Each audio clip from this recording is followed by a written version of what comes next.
Queenos, my hometown.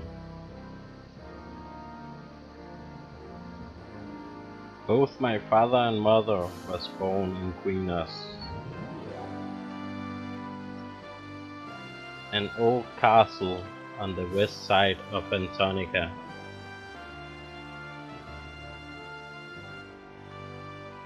Today, a small trading post and fishing town.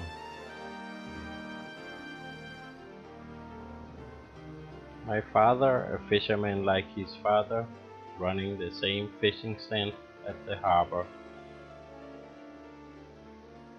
And like my father and grandfather, I was a fisherman too. And when we were not fishing, we spent most our time at the Fish and Ale,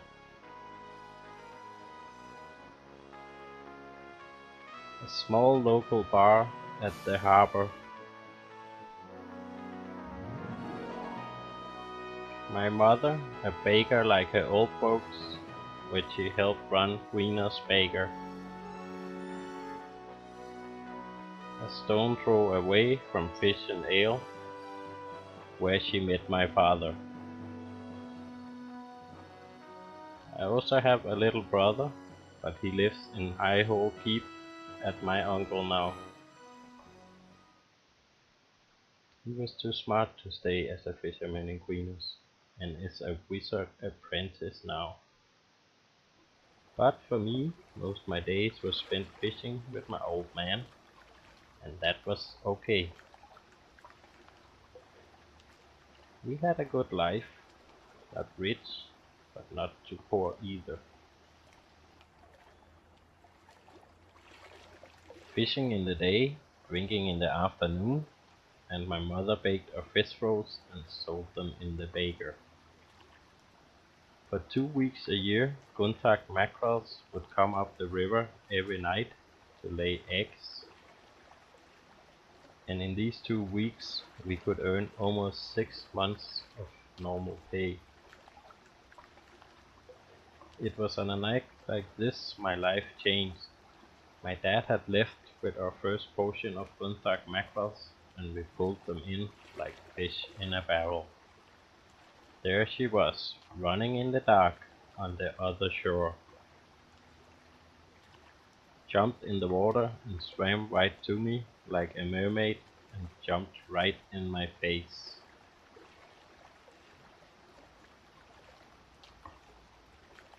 She took a step back and fell to her knees, saying, "Gnolls, Gnolls attacked us." I took a step back and said, "What Gnolls? Attacked? Where?" I got her in our shed, and she told of the attack by the Gnolls on her and her mother. They had been on their way to Queenos to deliver polar pelts from Hellas. I gave her my fishing pole as defense, not sure what I was thinking, and ran off for help, leaving her alone at the lake. Not far from the lake, I found bags on the ground. I kneeled down, and I could see it was my father's bags, still full of fish. There was sign of struggle, and I saw gnolls in my head attacking my father over and over again. I got up and ran as fast as I could toward the nearest guard tower. It wasn't long before I could see the light from the guard tower.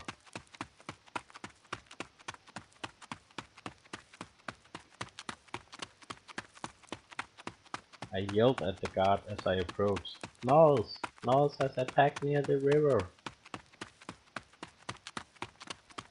He waved me toward him, and I started telling him about the woman and my father's bags, and that it must have been Gnolls.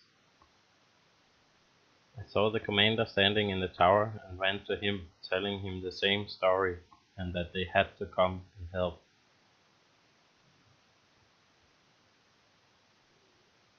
With a calm voice, the commander just said, "We can't leave our post in the middle of the night." Wait till the morning, and we can get help from Queenas.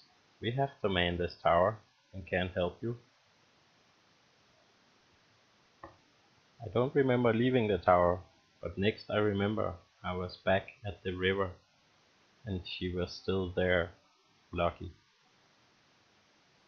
She stood up as she saw me, and immediately started talking about getting her brother in Hallas, and that he could deal with this.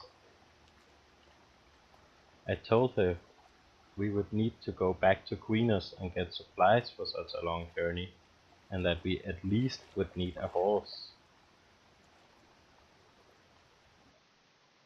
I found my mother at the baker, and my grandfather and grandmother was also there. I told them what had happened, about the girl, about the gnolls, and about father's bags I found on the ground. My mother fell to the ground. I sat down in front of her and said, "I'll find him, mother. I'll find him. I promise. I promise." My grandfather immediately started planning the journey, asking the girl if she knew the way to Hallas. She only knew the way from Everquest peaks and said that this was her first journey to Queenos. Grandfather went to the room in the back and came back with a sword, a shield, and an old breastplate. "See if it fits, Herga. I'll find a map, you're gonna need that." And he yelled to grandmother to prepare food for the journey. My grandfather had been a guard in Queenos in his young days, and the old armor fitted me perfectly.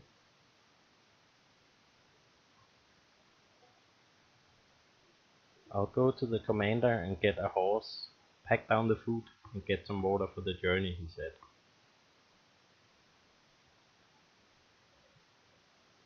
I looked at the map, but I had never been further away than Queenos Hills.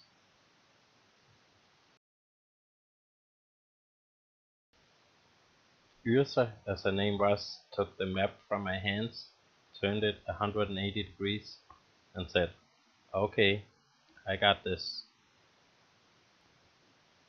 Grandfather shouted from outside, "The horse is ready." I kissed my mother goodbye, and we were on our way. I hadn't had much time to think much about what I was doing. I just did it, and now I was on my first journey away from Queenos. Fast we went through Queenos Hills. Yrsa, as the beautiful woman was named, didn't say a word. She just gave direction and looked at the map.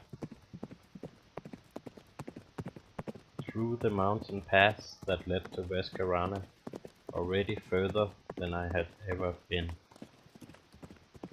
In Vescarana we had traveled the whole day when Yrsa said, "We need to make a hold here for the night," and pointed at the map.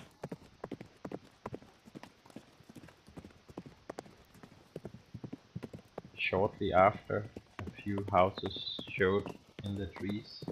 She pointed and said, "We can rest there for the night."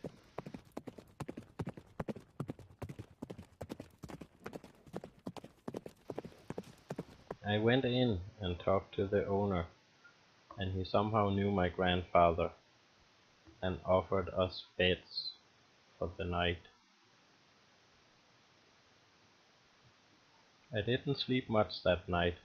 I had too much on my mind. The next morning we ate breakfast outside.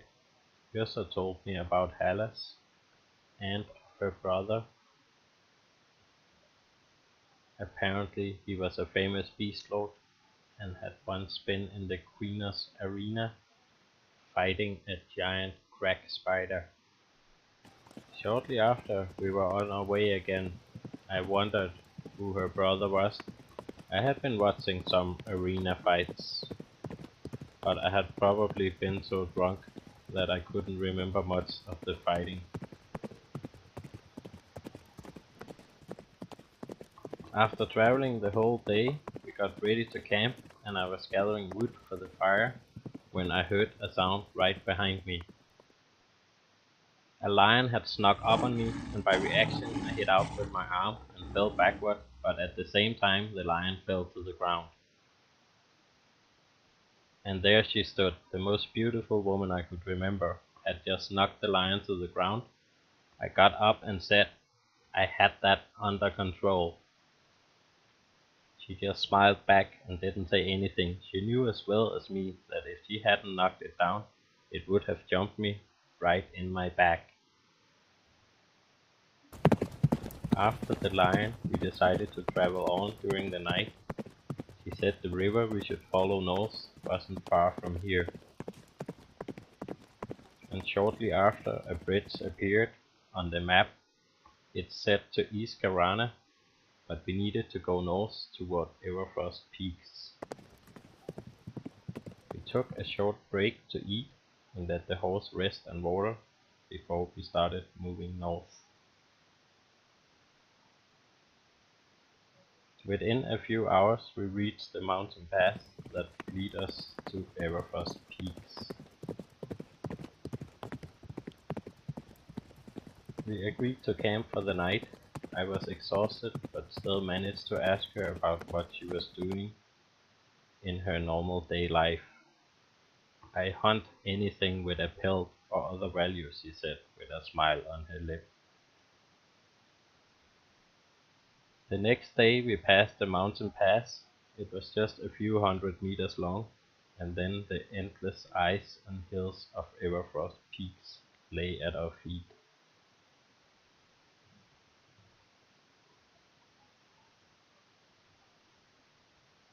Just a few days ago I was sitting in the Fish and Ale, bragging about my catches, and now I was on a journey through the ice-filled north, land of the snow jaguar and the great mammoth. What a turn my life had taken. Not to mention that I was traveling with the most beautiful woman I had seen.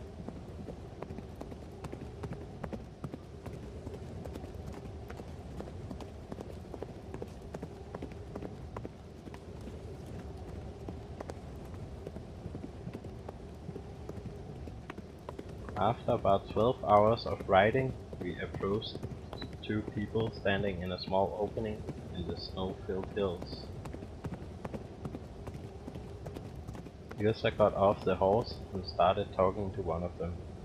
I didn't understand what she was saying, but the man pointed at me and laughed. I didn't say anything at the time, I just looked the other way.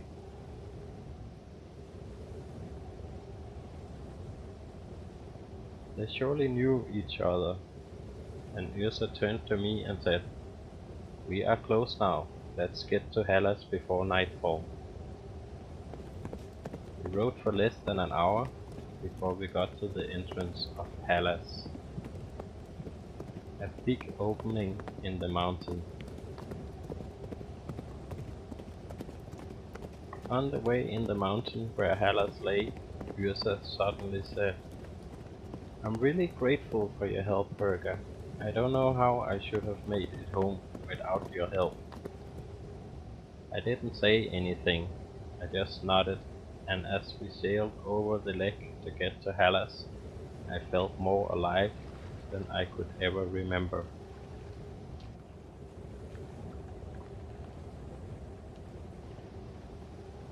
Finally at Hellas, but this was not the end of my journey.